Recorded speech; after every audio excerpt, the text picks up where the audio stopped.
খালি ভাই কালকে কইছিলেন বারসা যে মারি ফেলে আমাদেরকে থাকতে চাই না।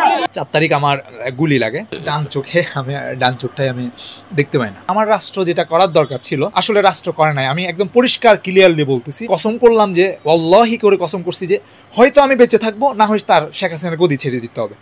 আমি আর বাঁচতে চাই না। এইভাবে লাশ আমার পাশে পড়ে যাচ্ছে, একের উপর পড়ে যাচ্ছে, আমি দেখতেছি। আমার মূলত গুলি লাগা হচ্ছে 5 তারিখে, অগাস্টের 5 তারিখে।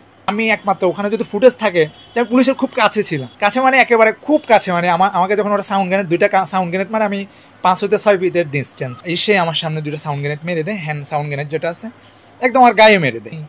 আমি বললাম কী রে ভাই, অবাক। তার পরবর্তীতে আমি ওখান থেকে ওরা করতেছে, গালাগাল দিচ্ছে, করতেছে। পরবর্তীতে ওরা, আমি তখনও পিট দিই নাই, আমি ওদের সাথে কথা ভাই গুলি করে আমি নিষেধ করছি ভাই ড্রোন ফায়ার।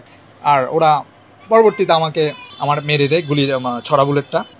তখন উপর আমি তো বলতেছিলাম আমার খুব আফসোস, চাইলে আমার পায়ে মারতে পারতে, আমার উপর দিকে মেরে দেয়।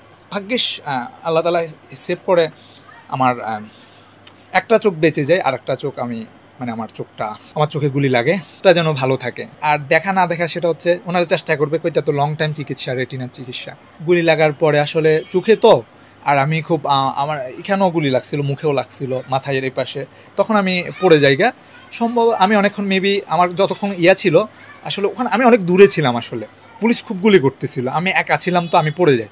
তারপরে সম্ভব আমি 10-15 সেকেন্ড বা 20 সেকেন্ড পর্যন্ত আমার খবর ছিল।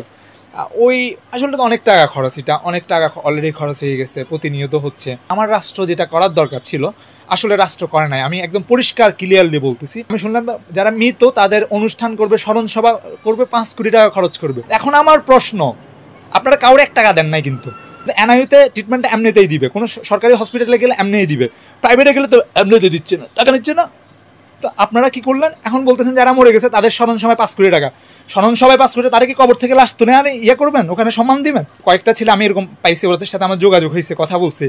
ওরা গুলি খাওয়ার পরে কোনো ট্রিটমেন্ট ছাড়া, উইদাউট ট্রিটমেন্ট কিছু ছাড়া ওরা অ্যাম্বুলেন্সে করে ঢাকা আসতেছে, ঢাকা ওদেরকে অ্যাম্বুলেন্স থেকে নামাইয়ে পুলিশে পিটাইছে।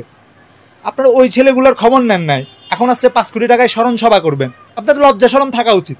আপনারা অলরেডি কি শুরু করছেন রিজিভে, আমরা কি এই জন্য এই সংগ্রাম বা করছি?